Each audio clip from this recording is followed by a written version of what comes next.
Скоро някъде прочетох, една жена приела исляма в Западна Европа и то как го приела, джамата имало практика между тях, като излезнат от джума, всеки взимал по една книжка и отивал и я носил на някой, където смята, че не е от нашите родове, че е далече от нашите редици.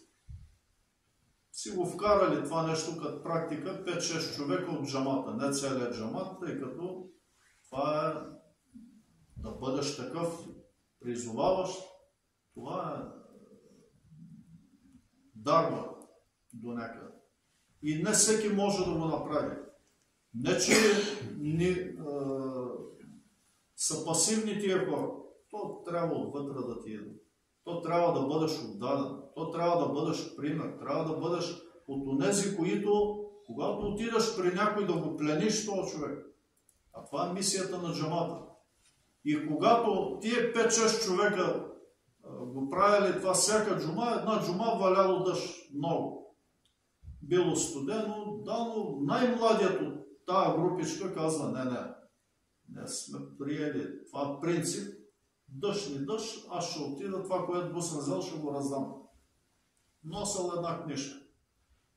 Моят път към джаннет се наричала книжка. Отива тук да намери някой, там да намери, няма на кой да даде. И назад казва, на първата къща, която ще срещна по пътя назад, отварям и ще чукам на вратата и ще дам. Който и да е вътре. И аз искам да дам тая книжка. Отива, чука на вратата, никой не отваря. Натиска звънеца, никой не отваря. Тръгва си и казва, аз обещах, че на първата къща ще дам. Ще се върна, може па да има някой. Да не ме се чули. То дъждиво време, страшно време. Тива, държи ръката на звънеца, натиска, звъни. По едно време някой притропал вътре и една възрастна жена се подава на вратата. Казва, какво искаш, младежо? Казва, виж, искам да ти кажа, че Аллах много те обича, викате. За да ме върне тук в това време, вика, бях си тръгнал, да ме върне при тебе, Аллах много те обича.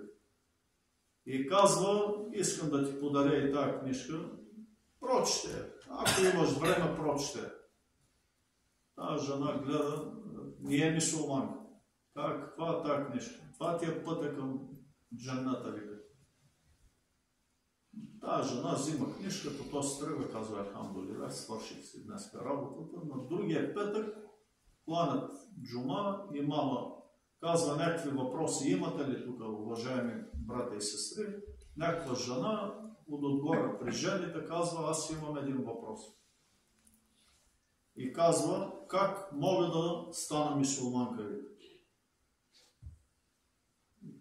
Те гледат, жените там я гледат, казват, ти си част от нас, щом си дошла тук, не ще помогнем и така нататък. И тя казва, искам тук да поздравя един младеж, не знам от тук ли е, вика, но казва, искам да го поздравя пред всички.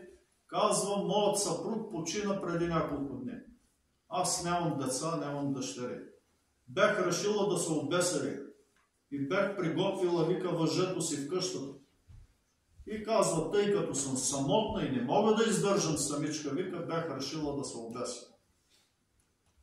Казва Аллах Та'аля, прати този младеж, казва, на моята врата и то, аз бях решила, работех вече с въжето.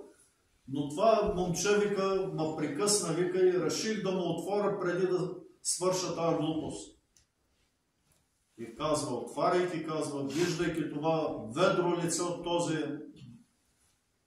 този младеж, вика, той ми обърна живота, вика.